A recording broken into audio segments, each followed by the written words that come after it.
Our aerial journey across the picturesque Balearic Islands of Menorca begins in the northwest of the island at Ciutadella, before heading for the coast and flying past cliffs, beaches, small resorts and clear blue seas. At the main airport, we encounter a group of military helicopters coming in to refuel, and close by is one of the many prehistory sites which cover the island. More modern defences on the small island of La Mola once protected the capital, Mahon, and its harbour. Flying north up the east coast are a number of old tower castles and villages turned into resorts. And we end our journey in the northeast corner of the island at the lighthouse on the end of Cap de Caballeria. Menorca is the most eastern island in the Balearic group, and is also very different in its landscape from Ibiza and Mallorca. The island has no high mountains, and in fact the highest point is just over 1,000 feet. However, the coastline is one of the most unspoilt in the whole of Spain. Menorca is the second largest of the Balearic Islands, at around 270 square miles. The permanent population is about 95,000, and this dramatically increases during the summer months with the thousands of holidaymakers who come and stay in the many resorts around the coast.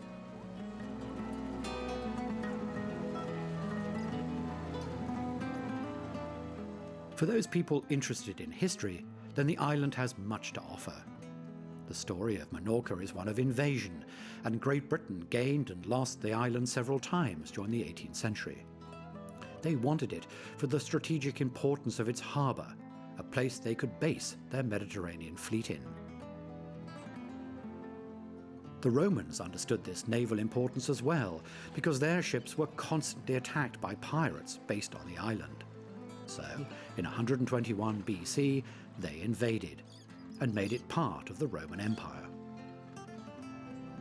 They named the island Menorca, meaning little one, as opposed to Mallorca, meaning large one. However, the island's story stretches back much further than the Romans, as even earlier settlers back in the Bronze Age understood the island's important position for trade across the Mediterranean. And as a result, the whole island is covered with prehistory monuments. These ancient people, from what is known as the Taiotic culture, built stone structures, temples, and elaborate burial chambers. There are roughly 2,000 of them spread across the island, and in the north they can be seen close together. These ancient sites make Menorca one of the largest open-air museums in the world, with the highest concentration of megalithic monuments in the Mediterranean.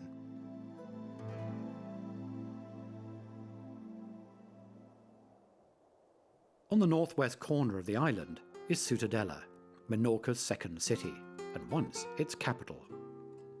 The city was originally founded by the Carthaginians way back in around 200 BC. But by the 4th century had become Christian and had its own bishop. In the 10th century, the city, as well as the island, came under the control of the Moors, who occupied much of Spain. By the 12th century, it was back in the hands of the Spanish. This pattern of invasion and new rulers was set to continue. On the 9th of July, 1558, a Turkish invasion force under the command of the infamous Barbarossa Pasha attacked the city and slaughtered most of the inhabitants. Those left alive were taken back to Turkey and sold as slaves.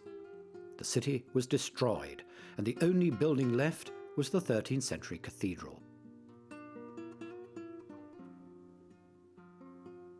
In the Plaça das Born, once the parade ground for Moorish troops, is an obelisk commemorating the Year of Misfortune. In 1708, the British became the next occupiers and moved the capital to Mahon, on the opposite side of the island. However, the bishop refused to move, and so Ciutadella still remains the religious capital of Menorca.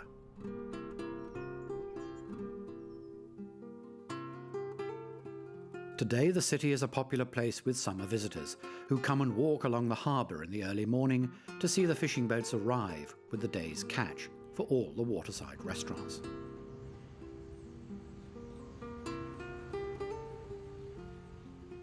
To the north of the city is the Ippodromo de Ciutadella, where the 200-year-old popular sport of trotting races takes place.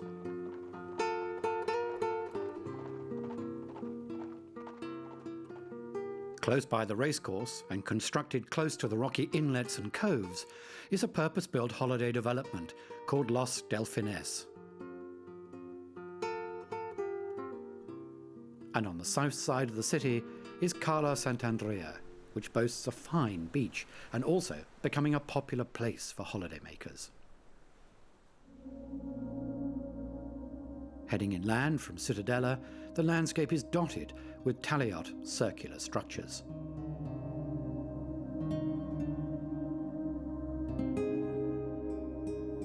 Many have been restored and can be explored and climbed. No one is really certain what they were used for, although suggestions include burial chambers, watchtowers, and storehouses.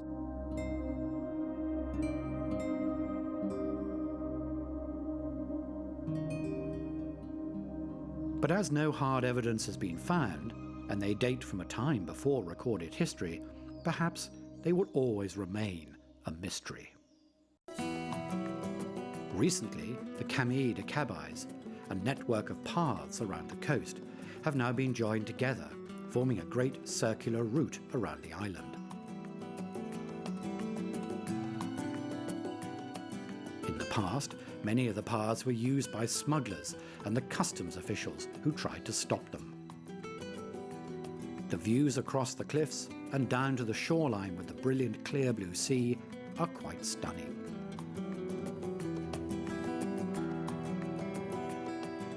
One of the longest established resorts on the island is Cala Emporta.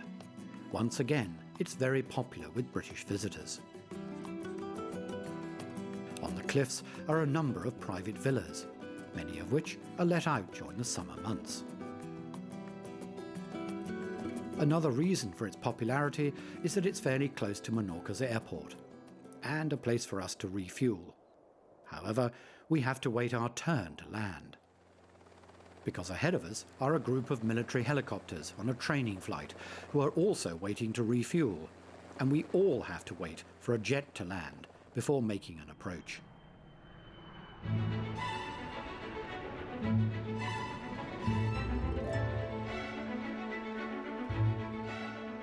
Around 1 million passengers a year pass through Menorca Airport. Both scheduled as well as charter aircraft land here.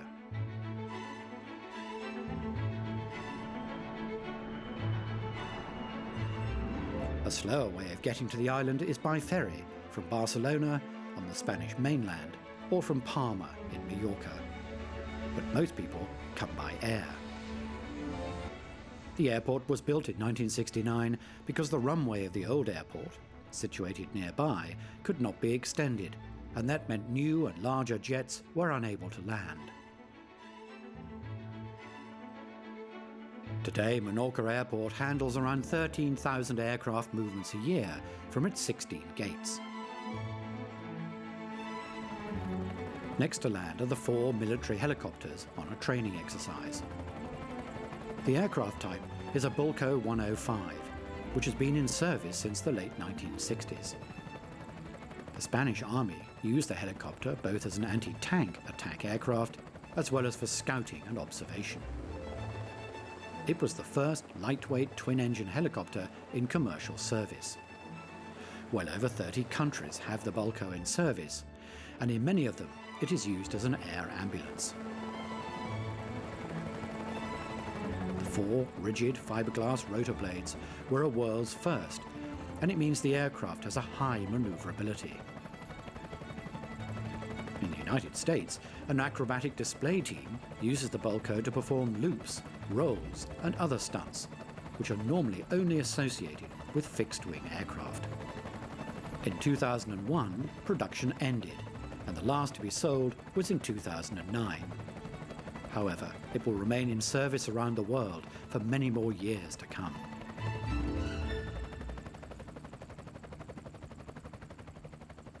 Two miles to the east of the airport is one of the best preserved Taliot settlements on the island, Trapuco. One of the main features is the well-preserved Taula. This is a T-shaped construction, much like Stonehenge in Britain. No one really knows what they were used for, but some sort of religious use must be a good guess. In the settlement is a round tower construction, surrounded by a restored star-shaped base. The site appears to have been abandoned during the Second Punic War. More modern historic sites can be found close to the capital city, Mahon. And most are military, because during the 18th century the island was fought over between France, Britain and Spain. In 1710, the British built Fort Marlborough, named after the British general John Churchill, 1st Duke of Marlborough. The fort was subject to many attacks, but was never destroyed.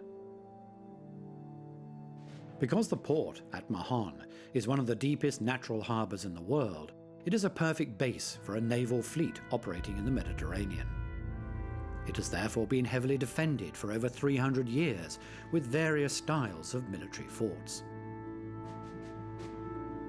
After Spain finally regained Minorca in 1802 from the British, they began to fortify the island of La Mola, which stands at the harbour entrance.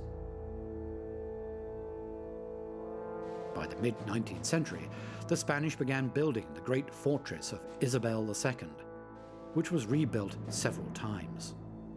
With its angled walls, redoubts, loopholes for the cannon, it became a formidable fortress. Firing positions along the coast facing the sea ensured a warm welcome for an enemy ship. And on top of the island were the living quarters and headquarters for the fort. With better firepower from new types of artillery, the old fortress gradually became redundant. A more effective form of defence was bigger and better artillery, and in the 1930s, two Vickers 15-inch guns were installed at the highest point of the island. One of them is about to fall over the cliff, but the other is open to visitors.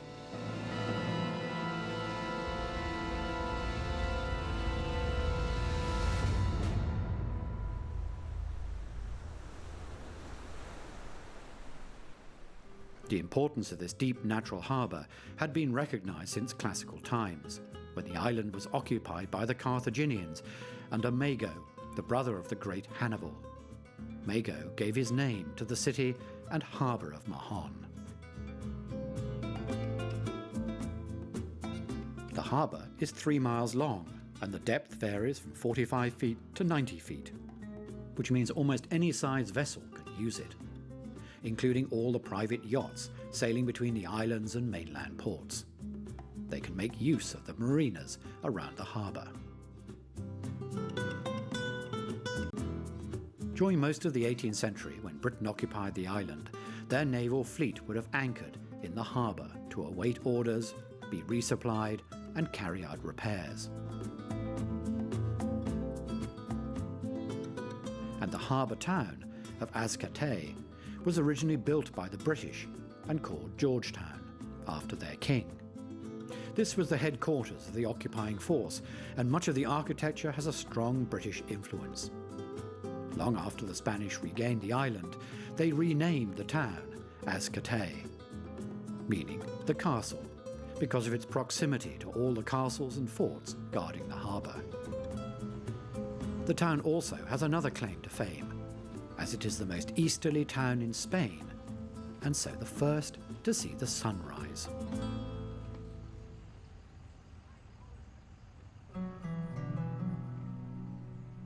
In the early 18th century, the British moved the capital of the island to here at Mahon.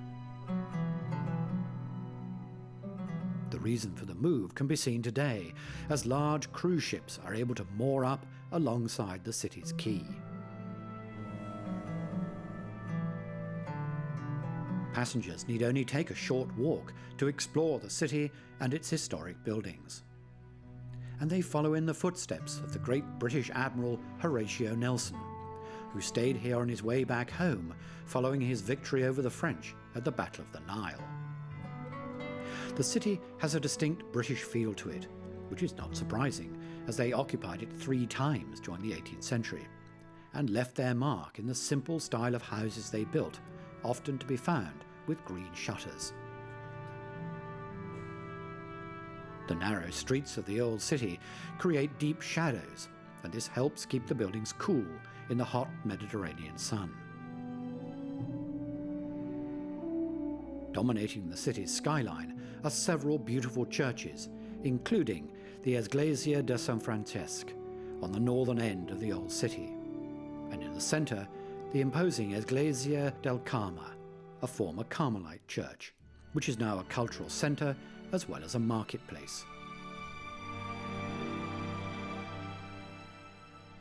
Away from the historic centre, Mahon has a more modern feel, with apartments and hotels to accommodate the growing number of tourists. Mahon also has a culinary claim to fame, because when the French admiral Armand de Vignereau de Plessis defeated the British Navy in 1756, he returned to France with a new sauce he had discovered on the island, mayonnaise, which was later named by the French mayonnaise.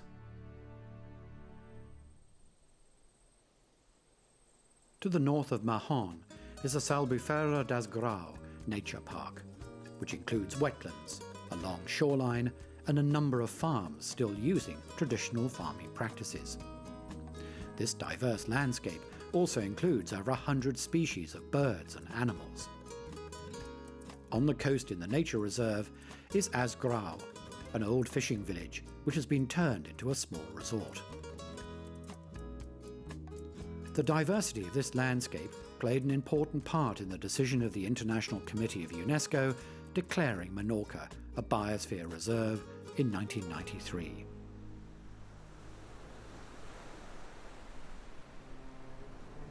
At strategic points on the coast are a series of defence towers built in a design which can be seen in many countries around the Mediterranean. These defence towers were first constructed in the late 17th century to protect the island from pirates and a possible Turkish invasion. They both acted as lookout towers as well as forts with cannon mounted on the top with living quarters underneath. They were so successful that when the British attacked a similar tower in Corsica at the end of the 18th century, it took 2 ships to do it, with a heavy loss of life on one ship and great damage to the other. The tower was manned by only 33 people. As a result, Britain copied the design and built new defence towers around Menorca's coast, and indeed exported the forts back to Britain's coastline, where they were known as Martello Towers.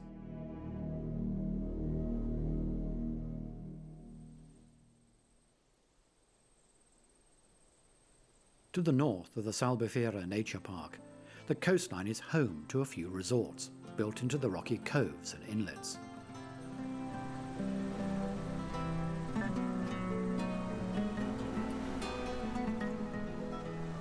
And on a perfect crescent-shaped sandy bay is the resort of Arenal de Castell. It's renowned as one of the liveliest places on the island and the only place with a number of large hotels.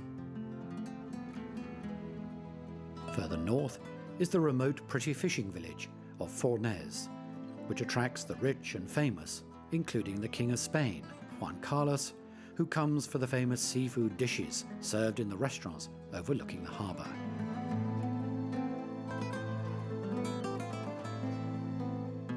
On the most northerly point of Menorca is the Cap de Caballera, a narrow rocky spine jutting out into the sea. This is one of the most dangerous parts of the island for shipping, where it has been recorded that more than 700 ships have been wrecked on the high cliffs over the past few centuries.